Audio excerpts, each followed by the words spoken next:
सभी साथियों को नमस्कार और उम्मीद है आप सभी अच्छे होंगे। मेरे मित्र, आज के इस वीडियो सेशन में हम लोग डिस्कस करने वाले हैं RRB technician 2024 science mock test के पहले क्लास की। जी हाँ दोस्तों, जैसा कि मैंने आप सबों को बताया था पिछले वीडियो में कि हम लोग बहुत ही जल्द साइंस मॉक टेस्ट को डिस्कस कर रहे होंगे, और जैसा कि मैंने आपको ये भी चर्चा करा था कि हम लोग टेलीग्राम पे पहले इसका टेस्ट पेपर देखेंगे, यानी कि टेस्ट लगाएंगे, और फिर उसका यूट्यूब पे डिस्कशन देखेंगे। तो ये जो सीरीज है अपनी वैसे ही चलेगी, और आप में से कोई भी छात्र जो इस वीडियो सॉल्यूशन से पहले जो इसमें पूछे गए क्वेश्चन है उसका अपने से एक बार सेट प्रैक्टिस करना चाहते हैं, 40 क्वेश्चन पूरा का पूरा, तो मेरे मित्र आप टेलीग्राम से जाकर के जो आपका डिस्कशन है उससे पहले एक पीडीएफ प्राप्त कर सकते हैं। कौन सा टेलीग्राम? द लॉजिकल साइंस, जिसका लिंक आपको सर इस वीडियो के नीचे डिस्क्रिप्शन में मिल जाएगा। बहरहाल बिना किसी देरी के आइए शुरू करते हैं आज के इस सेशन की और देखते हैं एग्जाम रेलेवेंट क्या कुछ सीख पाते हैं। मेरे मित्र, सेशन में आगे बढ़ने से पहले आपकी जानकारी के लिए एक छोटा सा अपडेट देना चाहूंगा कि अगर आप में से कोई भी छात्र ये चाहते हैं कि हमें पूरा का पूरा रिकॉर्डेड वीडियो मिल जाए और टेक्नीशियन ग्रेड 3 के लिए हम अपने साइंस को मजबूत कर सके, तो आप सभी का स्वागत रहेगा science special live plus recorded batch में। ध्यान रखिएगा, इस बैच से संबंधित किसी भी तरह की जानकारी चाहिए तो मेरे मित्र आप इस दिए गए नंबर पर कॉल या व्हाट्सएप कर सकते हैं। बहरहाल जो आपका क्वेश्चन है आज के इस सेशन का पहला है कि साइकस और पाइनस किस प्रकार के पौधे हैं? ऑप्शन है जिम्नोस्पर्म, एंजियोस्पर्म, टेरिडोफाइटा, थैलोफाइटा। क्या कहोगे कि गुरुजी अगर हम लोग बात करते हैं साइकस की और बात करते हैं पाइनस की तो हम सभी क्या कहते हैं? ये दोनों ही पौधे जो हैं ये एवरग्रीन प्लांट कहलाते हैं। क्या कहलाते हैं? एवरग्रीन प्लांट कहलाते हैं। और मेरे मित्र एवरग्रीन प्लांट को ही हम लोग क्या कहते हैं? सदाबहार पौधे कहते हैं। और आप सभी कहते हैं कि जितने भी एवरग्रीन प्लांट होते हैं वो किसके अंतर्गत आते हैं? जिम्नोस्पर्म के अंतर्गत आते हैं। किसके अंतर्गत आते हैं? जिम्नोस्पर्म के अंतर्गत आते हैं। तो जो आपसे क्वेश्चन पूछा जा रहा है उसका सीधा सा आंसर ऑप्शन नंबर ए हो जाएगा। सवाल ये है कि सर ये जिम्नोस्पर्म क्या होते हैं? तो मेरे मित्र याद रखिएगा कि बायोलॉजी में इसी को हम लोग नग्न बीजी कहते हैं। क्या कहते हैं? नग्न बीजी कहते हैं, या फिर इसी को हम लोग क्या कहते हैं? अनावृत बीजी कहते हैं। इस वर्ग के जो पौधे होते हैं सर उसके बीज पर कोई आवरण नहीं होता है, वो क्या होता है सर? खुला में होता है, और इसीलिए इसको हम लोग नग्न बीजी पौधा कहते हैं। और साथ ही ध्यान में रखेंगे कि ये साइकस और पाइनस जो प्लांट हैं वो किससे बिलोंग करते हैं? इस जिम्नोस्पर्म से बिलोंग करते हैं, जिसमें मेरे मित्र जो आपका साइकस है ये किस प्रकार के पौधे हैं? तो आपको ये ध्यान में रखना होगा कि साइकस एक प्रकार का मरुद्भिद पौधा है, बोले तो इसको हम लोग जेरोफाइटिक प्लांट्स बोलते हैं। क्या बोलते हैं? जेरोफाइटिक प्लांट्स बोलते हैं। साथ ही मेरे मित्र आप सभी ये याद रखेंगे कि जो जिम्नोस्पर्म वर्ग के पौधे होते हैं इसमें फूल का अभाव होता है। क्या होता है? फूल का अभाव होता है। ये चीज आपको ध्यान में रखना होगा। अब आप कहेंगे कि गुरुजी यहां पे एंजियोस्पर्म की बात की गई है तो ये क्या होता है? मेरे भाई आप सभी ध्यान में रखना कि अगर हम लोग एंजियोस्पर्म की बात करते हैं, किसकी बात करते हैं?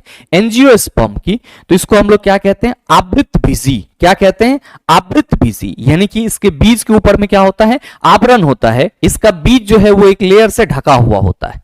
और आपको ये ध्यान में रखना होगा कि पादप जगत का सबसे बड़ा समूह, पादप जगत का सबसे बड़ा समूह कौन सा है? आप सभी याद रखेंगे गुरुजी एंजियोस्पर्म जो है वो पादप जगत का सबसे बड़ा समूह है। साथ ही मेरे मित्र आपको ये ध्यान में रखना होगा कि जितने भी प्रकार के सर फूल हैं, फूल कह रहे हैं, जितने भी प्रकार के फल हैं, सब्जियां हैं, सर अनाज है, वे सब के सब किसके अंतर्गत आते हैं? एंजियोस्पर्म के अंतर्गत आते हैं। और इस एंजियोस्पर्म को हम लोग दो भाग में डिवाइड करते हैं। कौन कौन सा? एक होता है आपका मोनोकोटिलेडन्स, एक क्या होता है? मोनोकोटिलेडन्स, और दूसरा क्या होता है आपका? डाइकोटिलेडन्स। तो ये एक बेसिक बात जिम्नोस्पर्म और एंजियोस्पर्म से संबंधित आप अपने माइंड में रखिएगा। थैलिडोफाइटा, ध्यान रखेंगे कि ये जिम्नोस्पर्म, एंजियोस्पर्म, थैलोफाइटा क्या है? आप सभी कहेंगे कि गुरुजी प्लांट किंगडम को जो अलग अलग डिवीजन में डिवाइड करा गया है वे सब उसका प्रकार है। और टोटल हम लोग कहते हैं कि पादप जगत को 5 डिवीजन में कैटेगराइज किया गया है, जिसमें पहला थैलोफाइटा आता है, दूसरा ब्रायोफाइटा आता है, तीसरा टेरिडोफाइटा आता है, चौथा जिम्नोस्पर्म आता है, और पांचवा आपका एंजियोस्पर्म आता है। यहां पे अगर हम ब्रायोफाइटा का नाम लिख दें, तो आपका जो प्लांट किंगडम 5 डिवीजन में बटा हुआ है वो पांचों डिवीजन के नाम यहां पे दिख जाएंगे।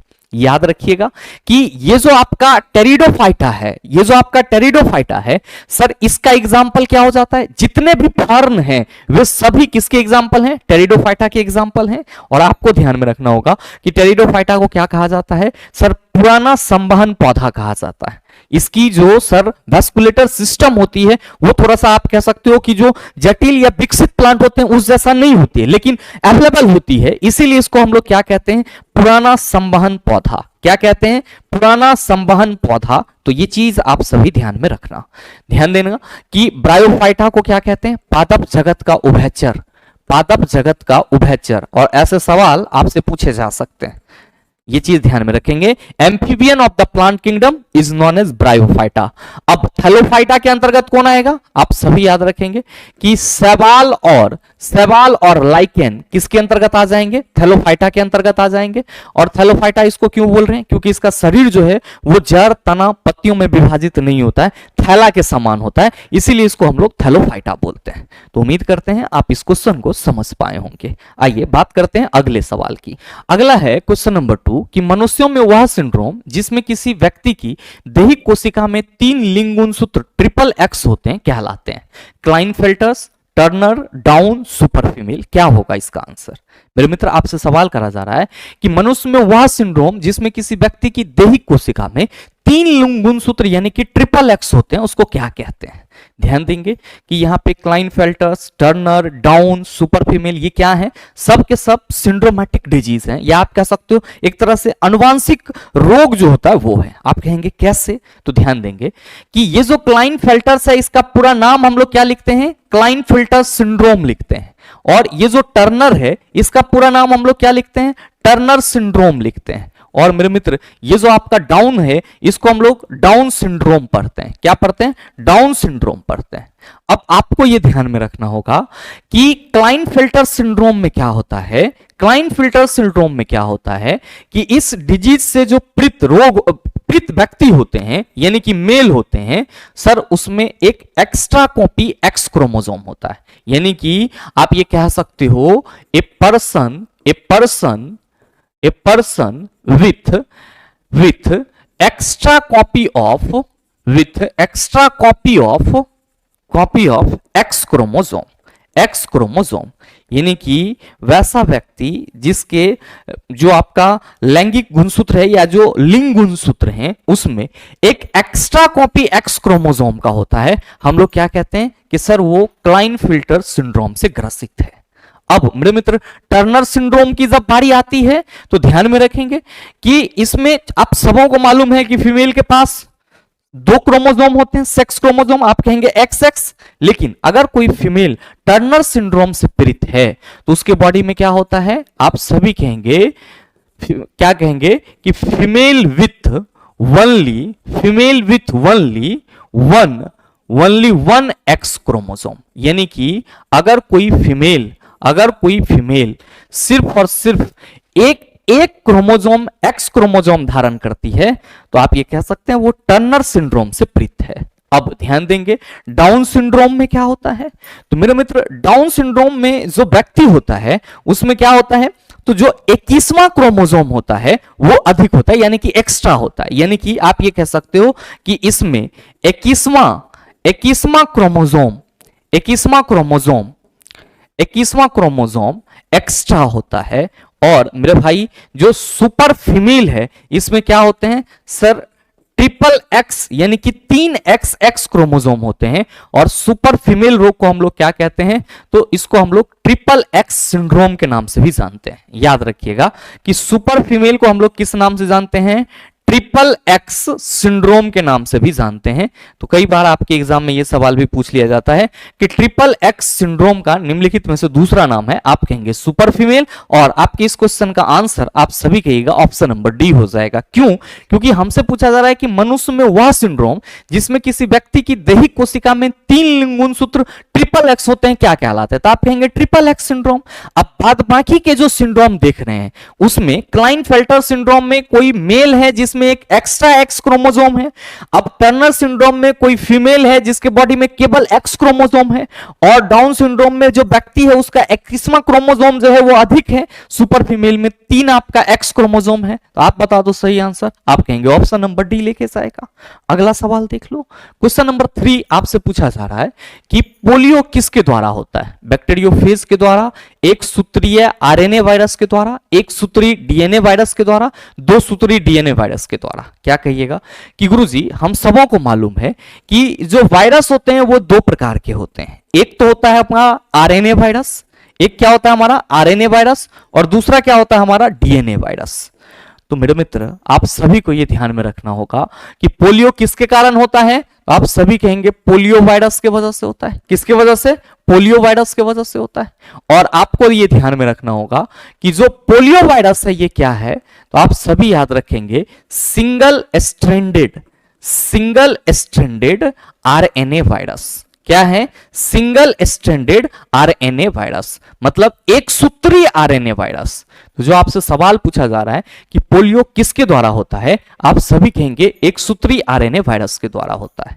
याद रखिएगा कि जो पोलियो के वायरस होते हैं ये मजबूती से किसको प्रभावित करते हैं? आपके तंत्रिकीय तंत्र को प्रभावित करता है, और जो आपका मसल्स होता है, जो मूवमेंट करने वाला पार्ट होता है, वहां पे ये ज्यादा अफेक्टिव होता है। और इसीलिए मेरे मित्र जो पैरालिसिस व्यक्ति होते हैं, अगर आप उसको देखेंगे तो वो ज्यादातर वहां से पीड़ित होते हैं जहां उसके बॉडी का ज्वाइंट होता है। और बेसिकली ये किस पे आघात पहुंचाता है? आप कहेंगे सर स्पाइनल कॉर्ड, तंत्रिकीय तंत्र पर। नेक्स्ट क्वेश्चन नंबर 4 आपसे पूछा जा रहा है कि एक क्षार चुंबक द्वारा उत्पन्न चुंबकीय क्षेत्र रेखा कैसी होती है?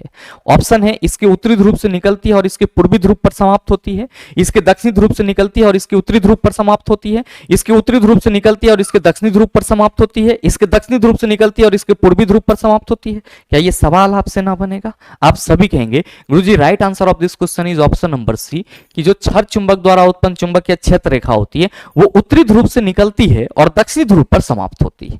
बस इसके बारे में 2-4 पॉइंट अपने माइंड में सेट रखना चला आपके लिए जरूरी है। मान लो कि ये आपका चुंबक है और ये चुंबक का नॉर्थ पोल, और ये क्या है? आप कहेंगे साउथ पोल। अब इससे ये चुंबकीय क्षेत्र रेखा इधर से निकली, सर इधर से निकली, फिर आप कहेंगे नॉर्थ से निकली, साउथ पे जाएगी। तो मेरे मित्र आप क्या देख रहे हो? आप देख रहे हो कि चुंबकीय क्षेत्र रेखा जो है वो चुंबक के उत्तरी ध्रुव से निकल रही है और खत्म कहां हो रही है? दक्षिणी ध्रुव पर। तो चुंबकीय क्षेत्र रेखा का ओरिजिन पॉइंट कौन सा हुआ? आप कहेंगे उत्तरी ध्रुव। खत्म कहां हो रहा है? दक्षिणी ध्रुव पे। तो चुंबक के बाहर से चुंबकीय क्षेत्र रेखा की दिशा आप कहेंगे उत्तर से दक्षिण। चुंबक के बाहर से चुंबकीय क्षेत्र रेखा की दिशा उत्तर से दक्षिण। लेकिन जब अगर चुंबकीय क्षेत्र रेखा इस दक्षिणी ध्रुव में प्रवेश कर गई तो फिर इसकी जो रेखा होगी वो क्या होगी? आप सभी कहेंगे गुरुजी दक्षिण से उत्तर होगी। तो चुंबक के बाहर चुंबकीय क्षेत्र रेखा की दिशा आप कहेंगे सर उत्तर से दक्षिण, और चुंबक के अंदर चुंबकीय क्षेत्र रेखा की दिशा दक्षिण से उत्तर। चुंबकीय क्षेत्र रेखाएं कभी भी एक दूसरे को इंटरसेक्ट नहीं करेगी, और अगर करेगी तो क्या होगा? सर दो अलग अलग डायरेक्शन होगा, जो कि संभव नहीं है। ये बात भी ध्यान में रखिएगा। नेक्स्ट सवाल देख लीजिए। क्वेश्चन नंबर 5 आपसे पूछा जा रहा है कि निम्नलिखित को सुमेलित कीजिए। यहां पे आपका क्रियात्मक समूह दिया हुआ है, फंक्शनल ग्रुप दिया हुआ है। ध्यान दीजिएगा कि अगर आप ऑर्गेनिक केमिस्ट्री की बात करते हैं, किसकी बात करते हैं? ऑर्गेनिक केमिस्ट्री की बात करते हैं, तो उसमें आपका किसी भी ऑर्गेनिक कंपाउंड का फंक्शनल ग्रुप बहुत ही इंपॉर्टेंट होता है। क्यों होता है सर इंपॉर्टेंट? क्योंकि मेरे मित्र किसी भी ऑर्गेनिक कंपाउंड का जो केमिकल प्रॉपर्टीज होता है वो किस पे डिपेंड करता है? वो उसके फंक्शनल ग्रुप यानी कि क्रियात्मक समूह पर डिपेंड करता है। और अगर हम बात करें कुछ इंपॉर्टेंट फंक्शनल ग्रुप की, तो आप सभी क्या कहेंगे कि गुरुजी इंपॉर्टेंट फंक्शनल ग्रुप में OH, जिसको हम लोग हाइड्रोक्सिल ग्रुप बोलते हैं, और ये किसके लिए हो जाता है? आप सभी कहेंगे अल्कोहल के लिए हो जाता है। किसके लिए? अल्कोहल के लिए। बात करते हैं CHO की, तो आप सभी कहते हैं कि गुरुजी इस ग्रुप के जो कंपाउंड होते हैं उसको हम लोग एल्डिहाइड बोलते हैं। बात करते हैं हम लोग किसकी? COOH की। किसकी बात करते हैं? COOH की। आप सभी कहते हैं गुरुजी जो कार्बोक्सिलिक एसिड के कंपाउंड होते हैं उसके लिए जो फंक्शनल ग्रुप होता है वो COOH होता है। बात करते हैं हम लोग किसकी? सर RCOR की। तो आप सभी कहते हैं कि गुरुजी जो कीटोन ग्रुप के कंपाउंड होते हैं उसके लिए फंक्शनल ग्रुप कुछ हमारा इस तरीके से होता है। और मेरे भाई अगर हम लोग बात करते हैं किसकी? बात करते हैं एस्टर ग्रुप की। किसकी बात करते हैं? एस्टर ग्रुप की। तो इसके लिए जो हमारा फंक्शनल ग्रुप होता है वो क्या होता है? COOR हो जाता है। COOR। अब यहां पे ध्यान रखने वाली बात क्या है? ध्यान रखने वाली बात ये है कि गुरुजी ये आपने यहां पे R लगाया और यहां भी R लगाया, तो ये R क्या है? ये R क्या है?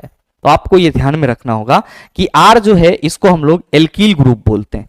क्या बोलते हैं? एल्कील ग्रुप यानी कि एल्कील समूह बोलते हैं। तो मेरे मित्र जो सवाल करा जा रहा है कि निम्नलिखित को सुमेलित कीजिए, तो COOH किसके साथ मिलेगा? कार्बोक्सिलिक एसिड के साथ। RCOR कीटोन के साथ। COR एस्टर समूह के साथ।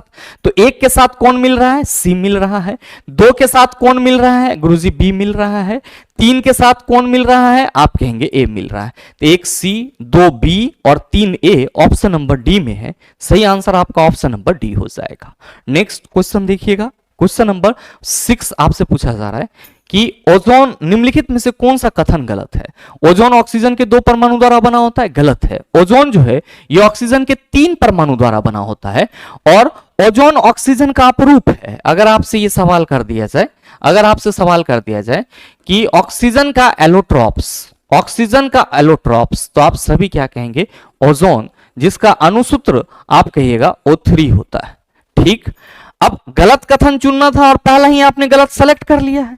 अब बाद बाकी के ऑप्शन क्या है? तो ध्यान देंगे कि CFC क्लोरोफ्लोरोकार्बन वायुमंडलीय ओजोन में कमी हेतु उत्तरदायी है। बिल्कुल मेरे मित्र, आपसे आपके एग्जाम में अगर यह सवाल कर लिया जाए कि निम्नलिखित में से कौन सी गैस, निम्नलिखित में से कौन सी गैस ओजोन लेयर के क्षय के लिए जिम्मेदार है, डिप्लेशन के लिए जिम्मेदार है, तो आप सभी कहेंगे CFC यानी कि क्लोरोफ्लोरोकार्बन। तो ये ऑप्शन नहीं है, यह आपके लिए एक वन लाइनर क्वेश्चन हो गया, इस चीज को ध्यान में रखिएगा। नेक्स्ट, ओजोन का कवच सूर्य से आने वाली पराबैंगनी विकिरण से पृथ्वी की सतह की रक्षा करता है। बिल्कुल, अगर हमारे वायुमंडल में ओजोन लेयर ना हो तो क्या होगा चेला जी? आप सभी कहेंगे कि सन से आने वाली जो अल्ट्रावायलेट रे होगी गुरुजी, वो डायरेक्ट आदमी और जंतुओं के त्वचा पर पड़ेगी और यह संभव है कि पृथ्वी के सभी व्यक्ति त्वचीय कैंसर से पीड़ित हो जाए। तो ये जो आपका ओजोन लेयर है वो एक कवच की तरह कार्य करता है और ये सूर्य से आने वाली पराबैंगनी विकिरण से क्या करता है? पृथ्वी सतह की रक्षा करता है। कह रहा है कि ओजोन एक घातक विष होता है, तो मेरे मित्र एज अ पॉइजनस हम लोग इसको देख सकते हैं। आप ओजोन का उपयोग मतलब अपने डेली लाइफ में नहीं कर सकते हैं। तो जो आपसे सवाल पूछा जा रहा है कि निम्नलिखित में से कौन सा कथन गलत है, आप सभी कहेंगे ओजोन ऑक्सीजन के 2 परमाणुओं द्वारा बना एक अणु है, ये बात गलत है और जो गलत है वही हमारे लिए सही है। तो सही आंसर मेरे मित्र आप सभी कहेंगे, एक मिनट, सही आंसर आपका ऑप्शन नंबर ए हो जाएगा। नेक्स्ट देख लीजिएगा, क्वेश्चन नंबर 7 आपसे पूछा जा रहा है कि प्लास्टर ऑफ पेरिस को सीलबंद कंटेनरों में संग्रहित किया जाना चाहिए, निम्न में से कौन सा दिए गए अभिकथन की सही व्याख्या करता है?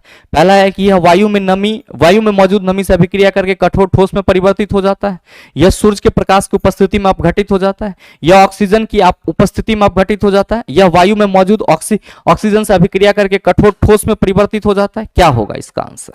मेरे मित्र आप सबों को मालूम है कि यहां जो प्लास्टर ऑफ पेरिस की चर्चा की जा रही है, इसका अनुसूत्र क्या होता है? आप सभी कहते हैं कि गुरुजी पीओपी का फॉर्मूला जो है वो CaSO4 हाफ H2O होता है और ये CaSO4 हाफ H2O जब वाटर में मिलाया जाता है तब ये और ज्यादा सॉलिड हो जाता है और इसका उपयोग मूर्ति बनाने के लिए, चिकित्सा क्षेत्र में टूटी हुई हड्डियों को जोड़ने के लिए किया जाता है। कैसे? तो सर जो प्लास्टर ऑफ पेरिस होता है उसका पाउडर होता है, उसको पानी में घोल करके सारी चीजें की जाती है।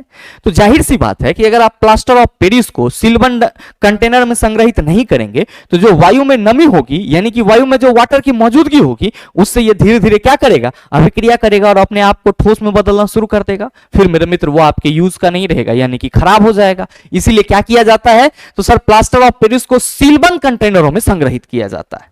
तो जो क्वेश्चन करा जा रहा है कि कौन सा स्टेटमेंट इस कथन का सही व्याख्या करता है कि प्लास्टर ऑफ पेरिस को सीलबंद कंटेनरों में संग्रहित किया जाना चाहिए, आप सभी कहेंगे क्योंकि यह वायु में मौजूद नमी से अभिक्रिया करके कठोर ठोस में परिवर्तित हो जाता है, इसीलिए क्या करना चाहिए? इसे सर सीलबंद कंटेनरों में संग्रहित करना चाहिए।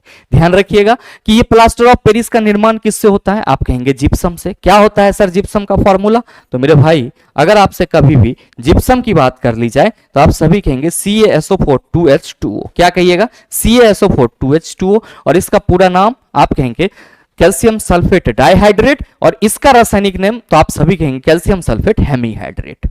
अगला सवाल देखिए, क्वेश्चन नंबर 8 आपसे पूछा जा रहा है कि 5 केजी द्रव्यमान की एक वस्तु को ऊर्ध्वाधरित पृथ्वी से 2.4 मीटर की ऊंचाई तक उठाने में कितना कार्य करना पड़ेगा? G = 10 मीटर पर सेकंड स्क्वायर। क्या ना बनेगा ये सवाल? आप सभी कहेंगे कि गुरुजी यहां पे ऊपर उठाने में जो किया गया कार्य होगा, यानी कि जो वर्क डन होगा वो किसके बराबर होगा? आप कहेंगे पोटेंशियल एनर्जी के बराबर होगा।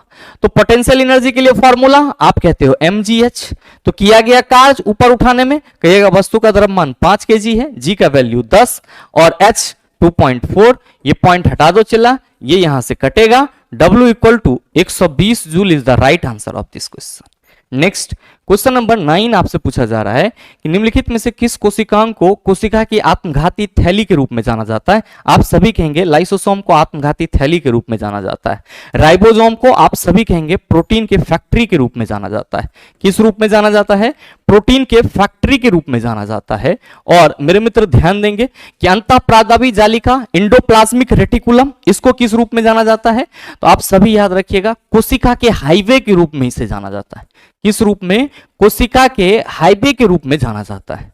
कोशिका के हाईवे के रूप में जाना जाता है। और गोल्जी बॉडी को traffic police of the cell कहा जाता है। क्या कहा जाता है? Traffic police of the cell.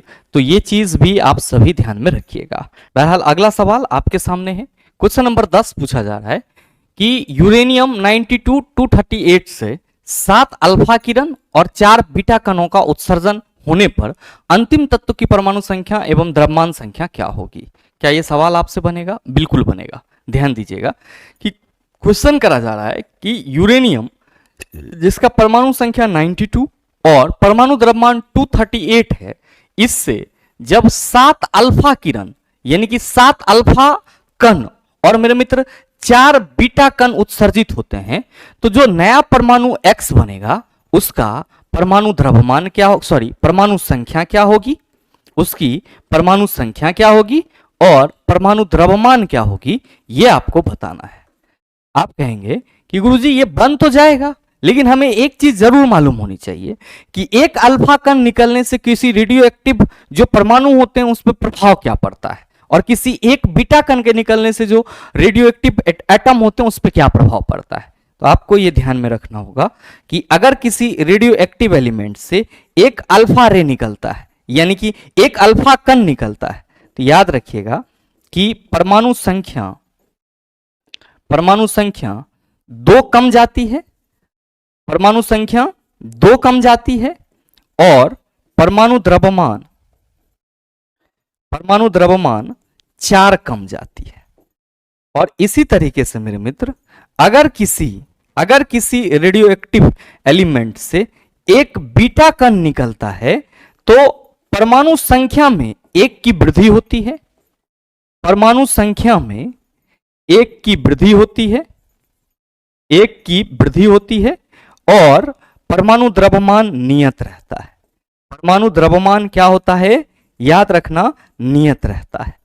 मेरे भाई बस ये कंसेप्ट आपके माइंड में होनी चाहिए कि एक अल्फा कण निकलने से परमाणु संख्या में 2 की कमी और परमाणु द्रव्यमान में 4 की कमी, और एक बीटा कण निकलने से परमाणु संख्या में 1 की वृद्धि और परमाणु द्रव्यमान नियत होता है। तो आप ये सवाल आसानी से बना सकते हैं।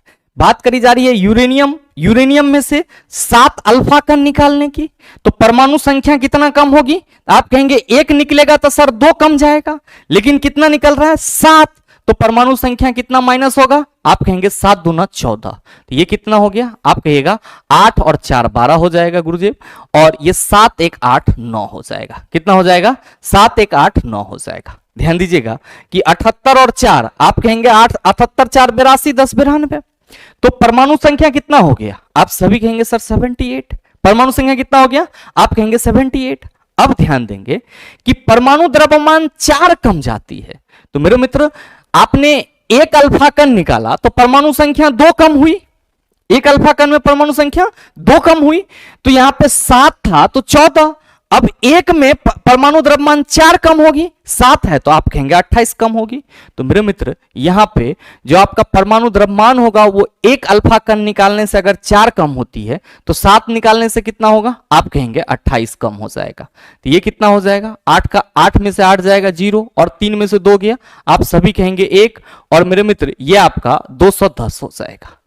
अब ध्यान दीजिएगा कि कहा जा रहा है कि जो हमारा परमाणु बीटा कण है यहां पे, तो इसमें से 7 अल्फा कण जब निकला, ध्यान दीजिएगा हम इसको दूसरे कलर से यहां पे मेंशन कर रहे हैं कि 7 अल्फा कण निकलने के बाद 7 अल्फा कण निकलने के बाद जो हमारा परमाणु बना, सर वो परमाणु क्या है?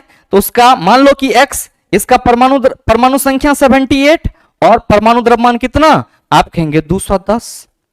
अब मेरे मित्र इससे क्या हो रहा है? फिर 4 बीटा कण निकल रहे हैं, 4 बीटा कण निकल रहे हैं। एक बीटा कण निकलता है तो परमाणु संख्या में 1 की वृद्धि होती है, 4 निकल रहा है तो परमाणु संख्या में 4 की वृद्धि होगी। तो जो हमारा x तत्व होगा उसका परमाणु संख्या कितना हो जाएगा? 78 4 82। अब परमाणु द्रव्यमान तो नियत रहता है, परमाणु द्रव्यमान नियत होगा।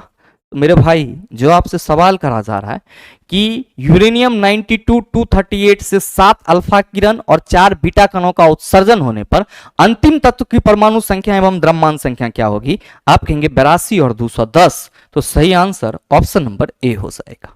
अगला सवाल देख लीजिए। क्वेश्चन नंबर 11 आपसे पूछा जा रहा है कि साधारण नमक के 6 ग्राम 293 केल्विन पर जल के 19.025 ग्राम में विलय है, उस ताप पर जल की घुलनशीलता क्या है? घुलनशीलता का माने क्या हुआ चला? सॉल्युबिलिटी। क्या होता है ये?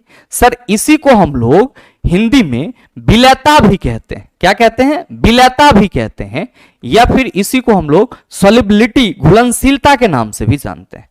गुरुजी ये क्या होता है?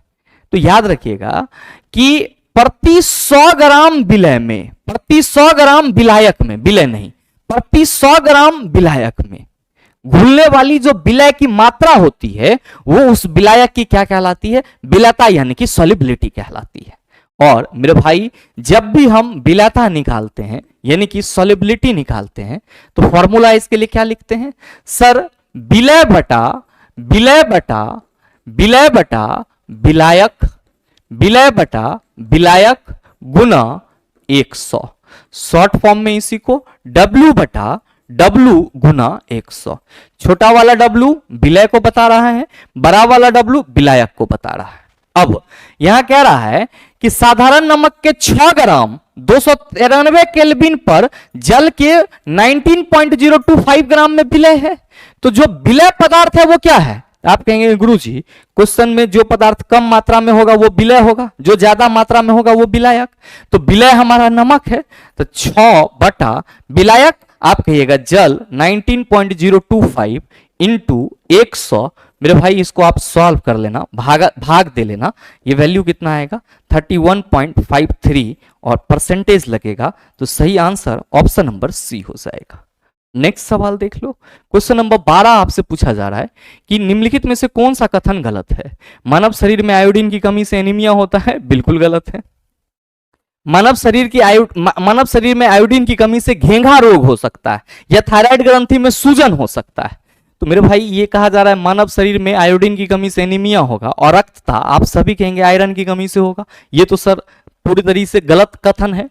दूसरा है मानव शरीर में अतिरिक्त वसा त्वचा के नीचे जमा होती है, बिल्कुल सही है।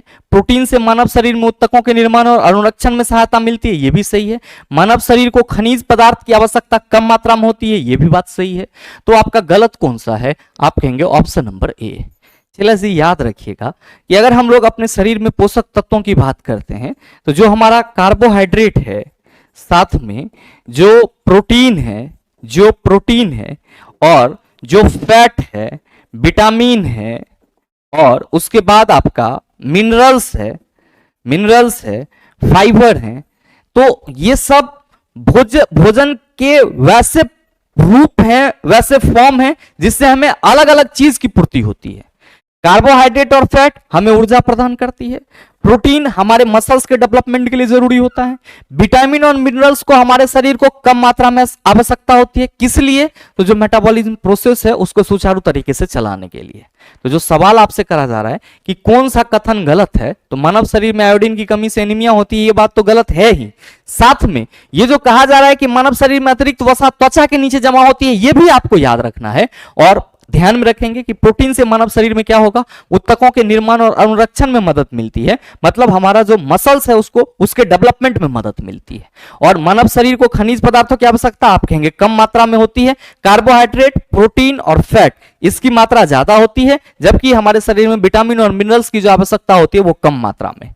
नेक्स्ट क्वेश्चन नंबर 13 पूछा जा रहा है कि पौधे की पत्तियों द्वारा तैयार भोजन को फ्लोएम के माध्यम से पौधे के किन भागों तक पहुंचाया जाता है? केवल बीज और विभोज्यत तक, केवल जड़ और बीज, केवल जड़ और फलों तक, जड़ बीज फलों और विभोज्यत तक। आप कहेंगे जड़ बीज फलों और विभोज्यत तक। क्यों? क्योंकि सर जो भोजन की आवश्यकता है वो किसी भी जंतु का एक बेसिक सा नीड है। एक मूवी आपने देखा होगा, रोटी कपड़ा और मकान, आदमी की बस यही 3 जरूरत होती है। तो मेरे मित्र सिर्फ आदमी की ही जरूरत रोटी नहीं है, पेड़ पौधे की भी उसके भोजन की जरूरत होती है, क्योंकि उसके बॉडी में जो मेटाबॉलिज्म प्रोसेस होते हैं उसको सुचारू रूप से संचालित करने के लिए ऊर्जा चाहिए, और ये ऊर्जा आप कहेंगे भोजन से मिलेगी।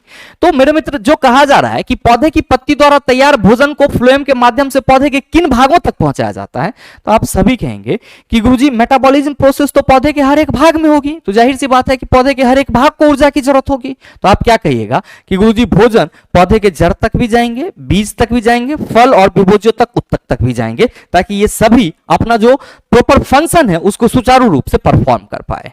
नेक्स्ट क्वेश्चन नंबर 14 आपसे पूछा जा रहा है कि धातु के एक तार को खींचकर 1% लंबाई में वृद्धि कर दी जाए तो प्रतिरोध में कितने प्रतिशत की वृद्धि होगी? और मेरे मित्र ऐसा सवाल मैंने आपको पीछे के न्यूमेरिकल सेशन में भी बताया है, और मैं इस क्वेश्चन का आंसर आप सबों से चाहूंगा। सर सही आंसर क्या होगा नीचे कमेंट करके जरूर बताना, आपके कमेंट का इंतजार रहेगा। ऐसे पीडीएफ में हम इसका आंसर दे देंगे, लेकिन मेरे मित्र आपको एक बार सॉल्व करके जरूर बताना है। अगला सवाल देखिए, क्वेश्चन नंबर 15 आपसे पूछा जा रहा है निम्नलिखित में से कौन से सोडियम हाइड्रोक्साइड के उपयोग नहीं है? सोडियम हाइड्रोक्साइड NaOH, इसी को हम लोग आप कहेंगे कास्टिक सोडा के नाम से जानते हैं गुरुजी, कई बार आपने बताया। कहां उपयोग किया जाता है? आप सभी कहेंगे साबुन और डिटर्जेंट बनाने में तो इसका उपयोग किया ही जाता है, कागज के विनिर्माण में इसका उपयोग किया ही जाता है, लेकिन यहां पे कहा जा रहा है कि इसका उपयोग जल की अस्थायी कठोरता को दूर करने के लिए किया जाता है। यह गलत है। जल की अस्थायी कठोरता को दूर करने के लिए सर्फ यानी कि डिटर्जेंट का निर्माण हुआ, और जल की अस्थायी कठोरता किससे होगा दूर? आप कहेंगे वॉशिंग सोडा Na2CO3 10H2O से।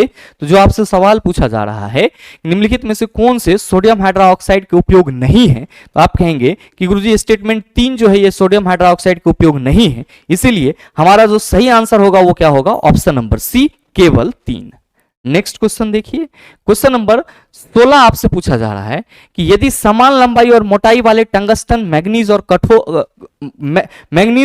कठोर रबर के तारों पर समान विभवांतर आरोपित किया जाए तो इस पर क्या प्रभाव होगा?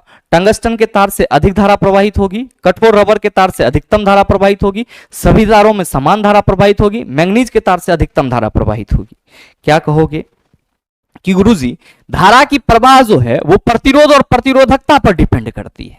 प्रतिरोध किसी चालक पदार्थ का वह गुण होता है जिससे अगर हम किसी भी जिससे हम अगर धारा को प्रवाहित करते हैं तो वो धारा के प्रवाह का विरोध करता है, और प्रतिरोधकता उसी चालक पदार्थ का वह गुण है जो ये बता रहा है कि उस चालक के द्वारा जो धारा के प्रवाह का विरोध किया गया वो कितना तेजी से किया गया। और मेरे मित्र आप सभी क्या कहते हैं कि गुरुजी जिस पदार्थ की प्रतिरोधकता कम होती है उससे धारा का प्रवाह बेहतर तरीके से होता है।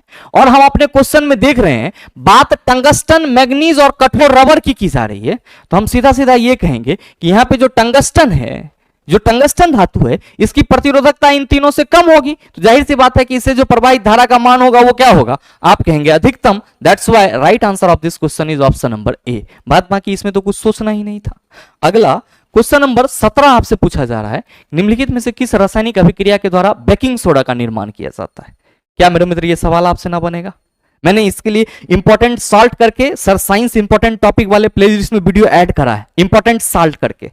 आपको वो वीडियो देखना ही देखना चाहिए अगर आप टेक्नीशियन ग्रेड 3 या फिर एएलपी वगैरह के एग्जाम में बैठने जा रहे हैं। तो मैंने आपको क्या बताया कि बेकिंग सोडा हो या फिर वॉशिंग सोडा हो, दोनों के निर्माण के लिए हम लोग अमोनिया सोडा विधि या इसी को हम लोग सॉल्व विधि कहते हैं, इसका इस्तेमाल करते हैं। अब जब अमोनिया सोडा विधि कह रहे हैं तो अमोनिया का इस्तेमाल जरूर होगा। तो आपको मैंने यह बताया है कि बेकिंग सोडा NaHCO3 के निर्माण के लिए हमें किसकी जरूरत होती है? NaCl की जरूरत होती है, H2O की जरूरत होती है, CO2 की और NH3 की। NH3 अमोनिया है, कार्बन डाइऑक्साइड, H2O और NaCl। जब ये आपस में रिएक्ट करते हैं तो सर NH4Cl अमोनियम क्लोराइड बनाता है और साथ ही क्या बनता है? NaHCO3 बनता है। और जब इस NaHCO3 को हीट किया जाता है, गर्म किया जाता है, तो हमें Na2CO3 सर सोडियम कार्बोनेट प्राप्त होता है। तो जो सवाल आपसे करा जा रहा है, निम्नलिखित में से किस रासायनिक अभिक्रिया द्वारा बेकिंग सोडा का निर्माण किया जाता है? आप सभी कहेंगे गुरुजी ऑप्शन नंबर बी के द्वारा बेकिंग सोडा का निर्माण किया जाता है। बाकी के ऑप्शन तो देखने से ही सर लग रहा है कि ये इसके लिए उपयोगी नहीं है। याद रखिएगा कि इसको हम लोग कौन सा प्रोसेस कहते हैं? अमोनिया सोडा विधि। इस रिएक्शन को होने को क्या कहते हैं हम लोग? अमोनिया सोडा विधि कहते हैं, अमोनिया सोडा विधि। अब याद रखिएगा कि ये जो बेकिंग सोडा NaHCO3 है, ये जो बेकिंग सोडा NaHCO3 है, इसको हम लोग सोडियम बाइकार्बोनेट के नाम से जानते हैं। और इस बेकिंग सोडा के साथ अगर हम कोई एडिबल एसिड यानी कि टार्टरिक एसिड वगैरह मिक्स कर देते हैं, टार्टरिक एसिड वगैरह मिक्स कर देते हैं, टार्टरिक एसिड मिक्स कर देते हैं, तो मेरे भाई ये क्या हो जाता है? आप सभी याद रखना कि ये हमारा बेकिंग पाउडर हो जाता है।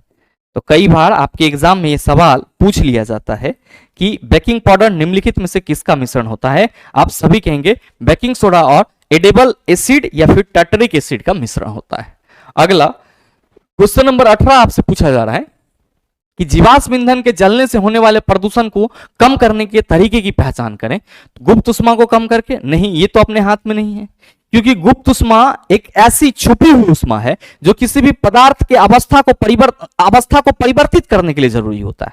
और हम लोग कहते भी हैं कि गुरुजी जब किसी 1 केजी ठोस को इतना हीट चाहिए कि वो अपने आप को बदल सके, यानी कि ठोस से वो द्रव हो जाए, तब जो इसमें ऊर्जा लगी है उसको हम लोग गुप्त ऊष्मा कहते हैं। तो जीवाश्म ईंधन के जलने से प्रदूषण होने का गुप्त ऊष्मा से कोई लेना देना नहीं है। कार्बन अणुओं की संख्या में वृद्धि करके? नहीं। दहन प्रक्रिया के दक्षता में वृद्धि करके? बिल्कुल सही है, क्योंकि मेरे मित्र जीवाश्म ईंधन जितना ऑक्सीजन के पर्याप्त मात्रा में जलेगा सर आपके एटमॉस्फेयर के लिए उतना बढ़िया होगा, जितना ये ऑक्सीजन को अपर्याप्त मात्रा में जलेगा आपके एटमॉस्फेयर के लिए उतना ज्यादा घातक होगा। नेक्स्ट है क्वेश्चन नंबर 19, पूछा जा रहा है कि श्वसन पथ में पक्षमाभ की क्या भूमिका होती है? पक्षमाभ क्या है? तो मेरे मित्र इसी को हम लोग सीलिया कहते हैं। क्या होता है ये? उंगली नुमा संरचना होता है। क्या होता है? उंगली नुमा संरचना होता है, उंगली नुमा संरचना। अब जो आपका श्वसन पथ है यानी कि रेस्पिरेटरी पथ है, इसमें ये सीलिया होता है जो क्या करता है? तो सर ये सीलिया जो बलगम होता है उसको बाहर निकलने से रोकता है। तो आपका पहला ऑप्शन है कि यह अंतःश्वसित और उच्छ्वसित हवा में सभी गैसों को मिलाने में सहायक होते नहीं। पक्षमाभ फेफड़ा और वायुपथ से नाक की ओर स्थित बलगम को साफ करते हैं। मेरे मित्र बिल्कुल सही है। तीसरा है अंतःश्वसित हवा में मौजूद धूल के कण पक्षमाभ से चिपक जाते हैं। ये भी नहीं। पक्षमाभी कोशिका बैक्टीरिया और वायरस को फंसाने के लिए स्राव उत्पन्न करती है? नहीं। मेरे मित्र ध्यान रखेंगे कि ये जो सीलिया है, ये आपके श्वसन पथ यानी कि ट्रैकिया में देखने को मिलता है। और इसका काम क्या होता है? तो फेफड़ा और वायुपथ में जो बलगम होता है उसको ये क्या करता है सर? साफ करता है।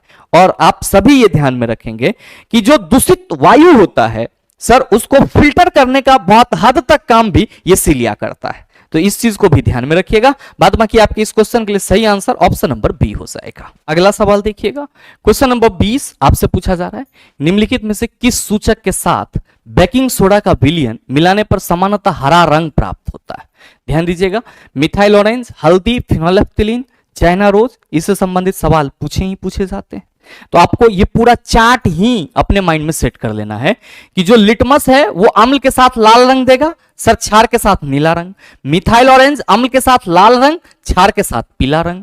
फिनोलेप्थिलीन अम्ल के साथ रंगीन हो जाएगा सर, क्षार के साथ गुलाबी हो जाएगा। हल्दी अम्ल के साथ पीला हो जाएगा और सर क्षार के साथ लाल भूरा हो जाएगा। चुकंदर सर ये अम्ल के साथ लाल बैगनी और क्षार के साथ पीला हो जाएगा। लाल गोभी का पत्ता अम्लीय माध्यम में लाल बैगनी और क्षार के साथ हरा हो जाएगा। अब आप कहेंगे चाइना रोज की तो बात ही नहीं की गई। बस मेरे मित्र याद रख लीजिएगा कि चाइना रोज भी आपका एसिड बेस इंडिकेटर ही है और चाइना रोज जो है वो एसिडिक माध्यम में, चाइना रोज एसिडिक मीडियम में कैसा रंग देता है? Dark pink. कैसा देता है? Dark pink. जबकि मेरे मित्र बेसिक माध्यम में यही चाइना रोज आपका कौन सा कलर देता है? आप सभी याद रखेंगे ग्रीन यानी कि हरा। तो जो सवाल आपसे करा जा रहा है, निम्नलिखित में से किस सूचक के साथ बेकिंग सोडा का विलयन मिलाने पर समानतः हरा रंग प्राप्त होता है? आप सभी कहेंगे चाइना रोज के साथ। नेक्स्ट सवाल देखिए, क्वेश्चन नंबर 21 आपसे पूछा जा रहा है कि पारिस्थितिक तंत्र में विभिन्न पोषी स्तर के माध्यम से ऊर्जा प्रवाह किस प्रकार होता है? प्रत्येक उच्च स्तर पोषी स्तर के साथ बढ़ता है? नहीं। प्रत्येक उच्च स्तर पोषी स्तर के साथ कम होते जाता है? बिल्कुल सही है। द्विदिशीय होता है, यादृच्छिक होता है, इसका कोई मतलब नहीं है। आप कहेंगे कैसे? कई बार मैंने आपको बताया कि जो हमारा इकोसिस्टम है इसमें प्रत्येक पोषण स्तर पे अगर हम लोग ऊर्जा की प्रवाह की बात करते हैं तो हम सभी कहते हैं कि गुरुजी पहले हमारा जो है वो स्वपोषी आता है, पहले हमारा स्वपोषी आता है, फिर इसके बाद परपोषी आता है। और हमको मालूम है कि स्वपोषी जो है वो क्या करता है सर, अपना जो प्रकाश संश्लेषण की प्रक्रिया होती है उसके द्वारा भोजन प्राप्त करता है। अब मेरे मित्र जैसे जैसे पोषी स्तर बढ़ते जाती है जो पोषण की ऊर्जा होती है वो क्या होती है सर, घटते चली जाती है। तो जो सवाल आपसे करा जा रहा है कि पारिस्थितिक तंत्र में विभिन्न पोषी स्तरों के माध्यम से ऊर्जा प्रवाह किस प्रकार होता है, आप कहेंगे प्रत्येक उच्च स्तर पोषी स्तर के साथ कम होता जाता है। नेक्स्ट क्वेश्चन नंबर 22 आपसे पूछा जा रहा है कि आधुनिक आवर्त सारणी में किसी आवर्त में आगे बढ़ते समय परमाणु क्रमांक की प्रवृत्ति क्या होती है? परमाणु क्रमांक में एक इकाई की कमी होती है, द्रव्यमान संख्या में एक इकाई की वृद्धि होती है, परमाणु क्रमांक में 2 इकाई की वृद्धि होती है, परमाणु क्रमांक में 1 इकाई की वृद्धि होती है। पहला चीज तो आपके क्वेश्चन में कहा जा रहा है कि परमाणु क्रमांक की प्रवृत्ति क्या होती है, तो द्रव्यमान संख्या वाला जब प्रवृत्ति यहां पे कनेक्शन दिया जा रहा है तो आप कहिएगा वो तो गलत हो जाएगा सर जी। अब हमारी बात रही कि सर परमाणु संख्या में क्या होगा, तो जैसे जैसे आप आवर्त में बाएं से दाएं आएंगे मेरे मित्र आप देखेंगे कि प्रत्येक तत्व का जो परमाणु संख्या उसमें 1 की वृद्धि हो रही है। तो जो सवाल पूछा जा रहा है उसका सीधा सा आंसर क्या हो जाएगा, ऑप्शन नंबर डी कि परमाणु क्रमांक में 1 इकाई की क्या होती है, आप कहेंगे वृद्धि होती है। ध्यान देंगे कि अगर हमसे यह क्वेश्चन करा जाता कि जो परमाणु द्रव्यमान है उसमें क्या परिवर्तन होता है, तो आप सभी क्या कहते कि गुरुजी परमाणु द्रव्यमान में जो परिवर्तन होगा वो 1 इकाई या 2 इकाई के हिसाब से नहीं होगा, वो प्रत्येक तत्व का क्या होगा, अलग अलग होगा। लेकिन परमाणु संख्या आप कहिएगा 1 इकाई की वृद्धि होगी। जैसे जैसे हम लोग आगे बढ़ते जाएंगे किसी भी आवर्त में हमको हर एक आवर्त में कह सकते हो कि जो तत्व मिलेंगे उसकी परमाणु संख्या 1 ज्यादा मिलेगी। अगला है क्वेश्चन नंबर 23 कि CuSO4 प्लस Mg में MgSO4 और Cu फॉर्म होता है, उपयुक्त अभिक्रिया में Mg किस प्रकार व्यवहार करता है? मेरे मित्र Mg जब CuSO4 के साथ रिएक्ट कर रहा है तो ये क्या कर रहा है सर, CuSO4 से कॉपर को हटा दे रहा है। और ध्यान दीजिएगा कि ये एक्चुअली में कॉपर को क्या कर रहा है सर, रिड्यूस कर करके कॉपर एटम बना दे रहा है। तो यहां पे मैग्नीशियम सर रिड्यूसिंग एजेंट के रूप में कार्य कर रहा है। नेक्स्ट क्वेश्चन नंबर 24 पूछा जा रहा है कि 2 पारदर्शी माध्यम A और B के अपवर्तनांक क्रमशः 3/2 और 4/3 है। माध्यम B के सापेक्ष माध्यम A का अपवर्तनांक, आप कहेंगे फिजिक्स फॉर्मूला वाले वीडियो में हमारा क्लियर है, माध्यम B के सापेक्ष A का अपवर्तनांक तो NAB इक्वल टू क्या हो जाएगा, N1/N2। N1 कितना है 3/2, N2 कितना है 4/3, क्या कहिएगा 3/2 गुना सर ये हो जाएगा हमारा 3/4। तो ये आ गया 9/8। Right answer option number b. याद रखेंगे कि जब भी हम सापेक्षिक अपवर्तनांक की बात करेंगे मतलब 2 माध्यम का अपवर्तनांक दिया हुआ रहेगा तब हम अगर अपवर्तनांक की बात करेंगे और एक के सापेक्ष दूसरे का निकालेंगे तो N1/N2 कहेंगे। और अगर हम लोग N21 की बात करेंगे इसको हम N12 लिख सकते हैं, और अगर हम N21 की बात करेंगे तो N2/N1 कहेंगे। सर किसके लिए, सापेक्षिक अपवर्तनांक के लिए। यह फॉर्मूला ध्यान में रख लीजिएगा। नेक्स्ट क्वेश्चन नंबर 25 पूछा जा रहा है कि विद्युत चुंबकीय प्रेरण वह घटना है जिसमें एक गतिमान कुंडली लिए जाने वाली धारा चुंबक पर बल प्रेरित करता है। एक गतिमान चुंबक एक कंडक्टर के बंद लूप पर बल लगाता है। एक कंडक्टर का चलायमान बंद लूप दूसरे कंडक्टर के बंद लूप में एक ईएमएफ को प्रेरित करता है। एक चलायमान चुंबक एक कंडक्टर के बंद पास में ईएमएफ प्रेरित करता है। क्या कहोगे गुरुजी, विद्युत चुंबकीय प्रेरण की घटना की बात की जा रही है जिसकी खोज किसने करा था, आप कहेंगे फैराडे ने करा था। क्या होता है इसमें, तो आप कहते हैं चुंबक और लूप के बीच में सापेक्षिक गति होती है। जैसे मान लो कि ये हमारा एक कोई सर लूप है और ये हमारा चुंबक है। अब चुंबक को अगर हम इस लूप के दिशा में या लूप जिधर है उस डायरेक्शन में क्या करते हैं सर, बहुत तेजी से ले जाते हैं और ले आते हैं, तो हम क्या देखते हैं कि सर गैल्वेनोमीटर में विक्षोभ उत्पन्न होता है जो किसको बता रहा है कि सर जी ईएमएफ उत्पन्न हो रहा है। तो यहां पे विद्युत चुंबकीय प्रेरण की घटना में क्या हो रहा है, तो एक बंद लूप और चुंबक के बीच गति होने से, कौन सी, सापेक्षिक गति होने से क्या हो रही है, आप कहेंगे प्रेरित धारा उत्पन्न हो रही है, यानी कि ईएमएफ प्रोड्यूस हो रहा है।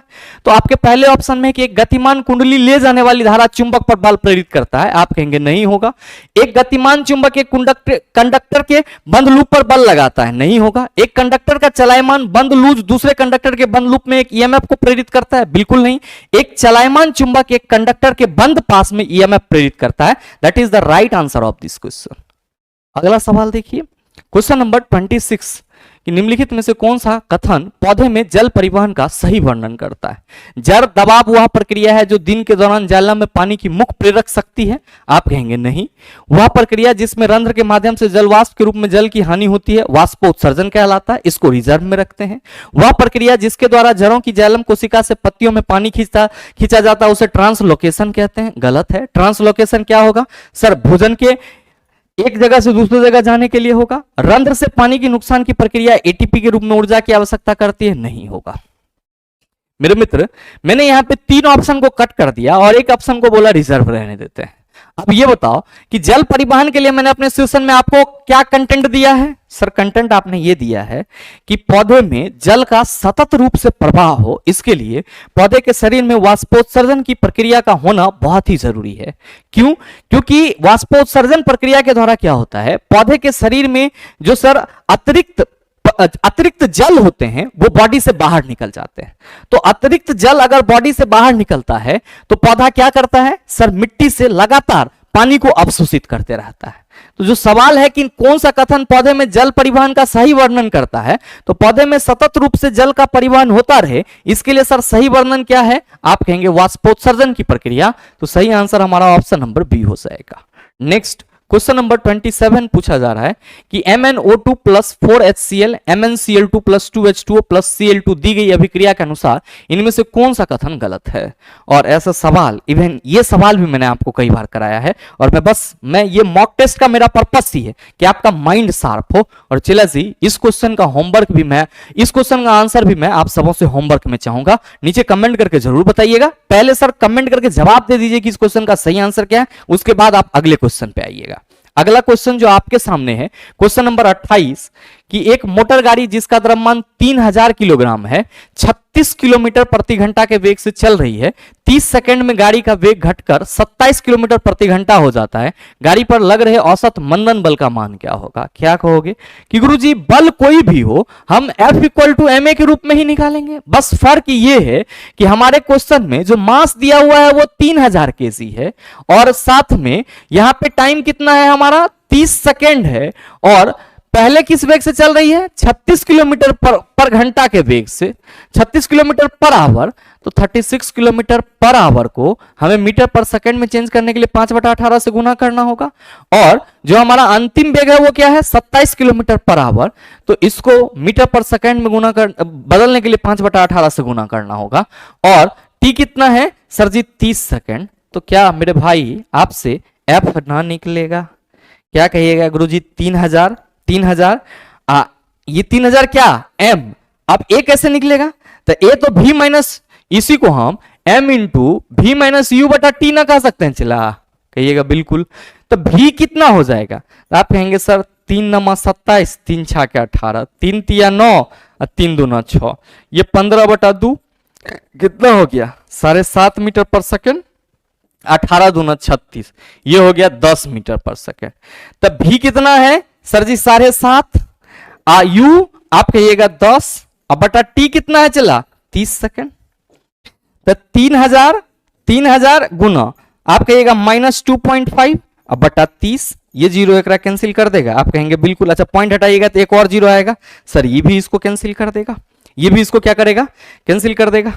तो अब आपका जो टोटल वैल्यू आया वो कितना, आप सभी कहेंगे कि गुरुजी ये 3 भी तो यहां है, 3 दहाई के 30 हो जाएगा और ये -250 न्यूटन। चूंकि वेग कम हो रही है तो आप कहेंगे बल का मान ऋणात्मक ही होगा। तो ये माइनस सिर्फ ऋणात्मक वैल्यू को बता रहा है कि दिशा क्या है अपोजिट है, जबकि बल का magnitude option number A 250 Newton. Next question number 29 पूछा जा रहा है कि गैसों के बारे में निम्नलिखित में से कौन सा कथन सही है। गैसों का निश्चित आयतन होता है? बिल्कुल नहीं। गैस का ना तो आकार निश्चित होता है, ना ही आयतन। गैसों की निश्चित मात्रा और निश्चित आकार? बिल्कुल नहीं। गैसों का निश्चित आकार होता है, लेकिन कोई सर निश्चित आकार और निश्चित आयतन दोनों में से कुछ नहीं होता है। गैसों का ना तो निश्चित आयतन होता है और ना ही निश्चित आकार। That's why right answer of this question is option number D. Gas के कणों की गतिज ऊर्जा आप कहेंगे ठोस द्रव की अपेक्षा ज्यादा होती है। गैस के कणों के बीच में अंतराण्विक आकर्षण बल आप कहेंगे ठोस और द्रव की अपेक्षा बहुत ज्यादा होती है। अंतराण्विक आकर्षण जो आप अंतराण्विक आकर्षण बल कह रहे हैं तो आप कहिएगा ठोस और द्रव की अपेक्षा बहुत ही कमजोर होता है। अंतराण्विक स्थान आप कहेंगे ठोस और द्रव की अपेक्षा क्या होती है? बहुत ज्यादा होती है। नेक्स्ट क्वेश्चन नंबर 30 पूछा जा रहा है, निम्नलिखित में से कौन सा ताप दृढ़ प्लास्टिक है? Bakelite, bioplastic, mycotecture, bagasse. याद रखिएगा कि प्लास्टिक दो प्रकार के होते हैं। कितने प्रकार के होते हैं प्लास्टिक? दो प्रकार के। एक होता है आपका थर्मोप्लास्टिक, थर्मोप्लास्टिक, थर्मोप्लास्टिक,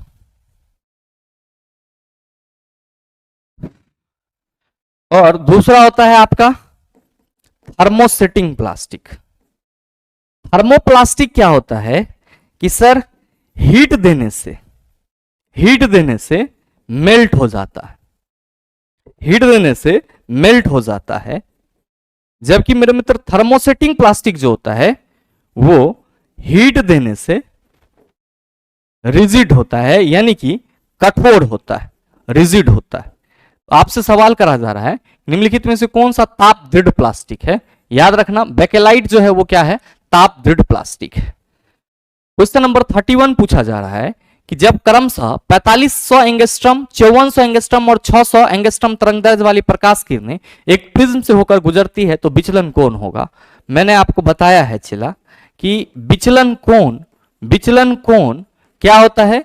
तरंगदैर्घ्य के व्युत्क्रमानुपाती होता है, तरंगदैर्घ्य के व्युत्क्रमानुपाती होता है। मतलब साफ है कि जिसका तरंगदैर्घ्य कम उसका विचलन ज्यादा। सबसे कम तरंगदैर्घ्य 4500 एंगस्ट्रॉम, तो 4500 एंगस्ट्रॉम वाले जो प्रकाश होंगे उसकी विचलन कोण आप कहेंगे सर अधिक होगी। तो सही आंसर आपका ऑप्शन नंबर बी हो जाएगा। नेक्स्ट क्वेश्चन नंबर 32 पूछा जा रहा है। अच्छा, ये रीजनिंग का सवाल आ गया था चला, टाइपिंग मिस्टेक है तो इसको आप हटा दोगे। अगला क्वेश्चन नंबर 33 कि शरीर में आयोडीन की कमी का लक्षण निम्नलिखित में कौन सा है? अचानक वजन कम होना? नहीं। रतौंधी, विटामिन ए की कमी होगी तब होगी। ऐंठन, जिसको हम लोग सक्षमभोग या क्रैम्प्स कहते हैं, आप कहेंगे सर पेशीय कोशिका में ऑक्सीजन की अपर्याप्त मात्रा में जो आपूर्ति होगी उसके वजह से ऐंठन होगा। थायराइड ग्रंथि की सूजन आयोडीन की कमी को दर्शाएगा। नेक्स्ट क्वेश्चन नंबर 34 कि क्षारीय धातुओं का गुण क्या है? कमरे के तापमान पर अति स्थिर, कमरे के तापमान पर वाष्पीकृत, इलेक्ट्रॉन को आसानी से प्राप्त करना, इलेक्ट्रॉन को आसानी से छोड़ती है। जितने भी क्षार धातु होगी तो मेरे मित्र उसके अंदर ये प्रॉपर्टीज होती है, नेचर होती है कि वो इलेक्ट्रॉन को आसानी से छोड़ देती है। क्योंकि जो क्षारीय प्रकृति है वो इस बात को क्या करती है सर? इंडिकेट करती है कि हम इलेक्ट्रॉन को लॉस करने के लिए कैपेबल है। तो ये चीज आपको ध्यान में रखना होगा कि क्षारीय धातु का गुण क्या है, तो आप सभी कहेंगे इलेक्ट्रॉन को आसानी से छोड़ देती है। और ये कभी भी सर जो धातु होते हैं वो इलेक्ट्रॉन को प्राप्त नहीं करते हैं, ये ध्यान में रखिएगा। तो कोई भी धातु होगा उसके अंदर इलेक्ट्रॉन को त्यागने की प्रवृत्ति होगी, इलेक्ट्रॉन को ग्रहण करने की प्रवृत्ति नहीं होगी। नेक्स्ट क्वेश्चन 35 आपसे पूछा जा रहा है कि 10 सेंटीमीटर फोकस दूरी का एक उत्तल लेंस एक साधारण सूक्ष्मदर्शी के रूप में प्रयोग किया जाता है। जब किसी वस्तु का प्रतिबिंब अनंत पर प्राप्त होती है तो आवर्धन क्या होगा? समान दृष्टि के लिए न्यूनतम दूरी 25 सेंटीमीटर होती है। सर सूक्ष्मदर्शी के लिए जो हम लोग आवर्धन का फॉर्मूला लिखते हैं वो m=d/f होता है। d क्या है? आप कहेंगे स्पष्ट दूरी की न्यूनतम, स्पष्ट दृष्टि की न्यूनतम दूरी, स्पष्ट दृष्टि की न्यूनतम दूरी हमारा d है। तो मैग्निफिकेशन m आपका 25 सेंटीमीटर, f कितना है? तो सर जी 10, मैग्निफिकेशन हमारा 2.5। Right answer of this question is option number b. अगला क्वेश्चन नंबर 36 पूछा जा रहा है कि विद्युत वाहक बल को मापने के लिए निम्नलिखित में से किस उपकरण का उपयोग किया जाता है? आप सभी क्या कहेंगे? गुरुजी पोटेंशियोमीटर। तो सही आंसर हमारा ऑप्शन नंबर बी हो जाएगा। नेक्स्ट क्वेश्चन नंबर 37 पूछा जा रहा है कि सफेद सिल्वर क्लोराइड सूरज के प्रकाश में काला क्यों हो जाता है? मेरे मित्र AgCl2 जब सनलाइट पड़ता है तो क्या होता है? आप सभी कहते हैं कि गुरुजी ये 2Ag+ Cl2 में टूट जाता है। क्या हो रहा है सर, सूर्य प्रकाश की उपस्थिति के चलते सिल्वर और क्लोरीन में डिकम्पोजिशन हो रहा है। तो कह रहा है कि ऑक्सीजन की उपस्थिति में सिल्वर में जंग लगने के कारण, रेडॉक्स अभिक्रिया के कारण, सिल्वर क्लोराइड का प्रकाश द्वारा सिल्वर और क्लोरीन में अपघटन के कारण। सही आंसर ऑप्शन नंबर सी हो जाएगा। नेक्स्ट क्वेश्चन नंबर 38 पूछा जा रहा है कि 0.001 मोलर HCl विलियन का पीएच मान क्या होगा। क्या कहिएगा कि गुरुजी चूंकि पीएच का वैल्यू, पीएच का फॉर्मूला होता है minus log into H plus ion, और H प्लस आयन की सांद्रता कितनी है HCl में, तो आप सभी कहेंगे कि गुरुजी 0.001, तो pH equal to minus log into 0.00 आप कहेंगे 1 हो जाएगा, और pH इक्वल टू आप कहेगा माइनस लॉग, और इसको हम लोग क्या लिख सकते हैं सर, पॉइंट हटाएंगे तो 1/1000, सर इसको हम लोग 10 टू द पावर -3 लिख सकते हैं। बाद बाकी आप कहेंगे गुरुजी सॉल्व करेंगे तो जो हमारा pH वैल्यू आएगा वो कितना आ जाएगा 3। तो ध्यान रखिएगा यहाँ पे ये आपका ये वाला ऑप्शन जो है उसमें एक जो है वो मिस किया हुआ है sir, option number C is the right answer of this question. अगला क्वेश्चन नंबर 39 पूछा जा रहा है कि कोई इलेक्ट्रॉन जब किसी चुंबकीय क्षेत्र से होकर गुजरता है तब क्या होता है। इसकी ऊर्जा में वृद्धि होती है, इसका वेग बढ़ता है, वेग और ऊर्जा बढ़ जाते हैं, वेग ऊर्जा एवं संवेग नियत रहते हैं। क्या कहिएगा, जब इलेक्ट्रॉन किसी चुंबकीय क्षेत्र से होकर गुजरेगी तो जाहिर सी बात है कि उसकी अपनी जो वेग, ऊर्जा और संवेग होगी वे सब के सब नियत होंगे, बस उसका कौन सा प्रॉपर्टी चेंज होगा, तो आप कहेंगे जो मैग्नेटिक प्रॉपर्टी आएगी उसमें बदलाव देखने को मिलेगी। तो सर सीधा आंसर हमारा ऑप्शन नंबर बी हो जाएगा। अगला सवाल क्वेश्चन नंबर 40 आपसे पूछा जा रहा है कि निम्नलिखित में से कौन सा पदार्थ के संबंध में सही नहीं है। 4 ऑप्शन है और यहाँ पे कौन सा संबंध सही नहीं है वो आपको बताना है। पहला है कि उच्च ताप पर पदार्थ प्लाज्मा बन जाता है। आप सभी क्या कहेंगे कि गुरुजी हम सभी कहते हैं कि सूर्य और तारे में प्लाज्मा अवस्था का निर्माण उच्च ताप की वजह से होता है। तो जो हमारा पहला स्टेटमेंट है कि उच्च ताप पर पदार्थ प्लाज्मा बन जाता है, ये सही है। दूसरा है कि कोई भी चीज जो स्थान घेरता है जिसमें आयतन होता है, आप कहेंगे वह पदार्थ है। सभी पदार्थ बड़े कणों जैसे परमाणु और अणुओं के बने होते हैं, यह भी बात सही है। और कह रहा है कि कोलाइडी पदार्थ के अपेक्षाकृत बड़े कणों से बने होते हैं, यानी कि कोलाइडी पदार्थ जो होते हैं वो अपेक्षाकृत बड़े कण से बने होते हैं। आप क्या कहेंगे, बिल्कुल गलत है। कोलाइडी जो है वो भले ही एक विसमांगी मिश्रण का प्रकार है, लेकिन इसके कण क्या होते हैं, इस तरह से डिजॉल्व होते हैं कि हमें पता ही नहीं चलता है। जैसे कि दूध की बात करें तो उसमें ठोस और द्रव का मिश्रण है, जो हमारा रक्त है ठोस और द्रव का मिश्रण है। तो क्या रक्त को आप अगर एक नजर देख लेंगे तो आप ये बता पाएंगे कि ये ठोस है और ये लिक्विड पार्ट है, आप कहेंगे बिल्कुल नहीं। तो जो कहा जा रहा है कि कोलाइड पदार्थ के अपेक्षाकृत बड़े कणों से बने होते हैं, ये कथन सही नहीं है, इसीलिए सही आंसर हमारा ऑप्शन नंबर डी हो जाएगा। तो मेरे भाई आपके आज के इस सेशन में टोटल 40 क्वेश्चन थे। कुछ वैसे क्वेश्चन जो डिस्कशन के लायक नहीं थे, जिसको मैंने कई बार आपको समझाया है और रिकॉल करने के लिए आपके मॉक टेस्ट में आया है, तो उस पे मैं गहराई से जाना जरूरी नहीं समझा। तो आप ये मत सोचना कि गुरुजी आप बहुत फास्ट करा दिए। हम आपके टाइम के बचत के लिए सेशन को इस तरह से रखने की कोशिश कर रहे हैं कि जो उपयोगी और जरूरी क्वेश्चन है वहां पे आपको पूरा का पूरा डिस्कशन दिया जाए, और जो आप नॉमिनल रूप से जान रहे हैं और स्टैटिक के रूप में कई बार पढ़ा है उसको सारा आंसर टिक आउट करके चलते चला जाए। क्योंकि जितना समय आपके पास है मेरे मित्र, इसमें सबसे बड़ी होशियारी यही होगी कि सर सारे चीज अगर हमारा बैलेंस तरीके से चल रहा होता है, सारे सब्जेक्ट, तो जो हमारे सर रिजल्ट होने के चांसेस हैं वो क्या होते हैं सर, थोड़ा सा बढ़ जाते हैं। तो इसी चीज को ध्यान में रखते हुए मैंने आपका ये डिस्कशन कराया, और मुझे उम्मीद है कि बहुत सारे ऐसे क्वेश्चन होंगे जिसको आप समझ पाए होंगे। साथ ही उम्मीद ये भी करते हैं कि ये वीडियो आप सबों को अच्छा लगा होगा। अगर आपको अच्छा लगा तो वीडियो को लाइक कीजिएगा, ज्यादा से ज्यादा अपने दोस्तों के साथ शेयर कीजिएगा, और अगर आप चैनल पर नए हैं तो सब्सक्राइब करके बेल आइकन दबा लीजिएगा, ताकि इस तरह के एग्जाम रेलेवेंट वीडियो का नोटिफिकेशन सबसे पहले आपके पास पहुंचे और आप उसको सबसे पहले देख पाओ। मिलते हैं फिर अगले सेशन में, तब तक के लिए best of luck. Thank you, have a nice day.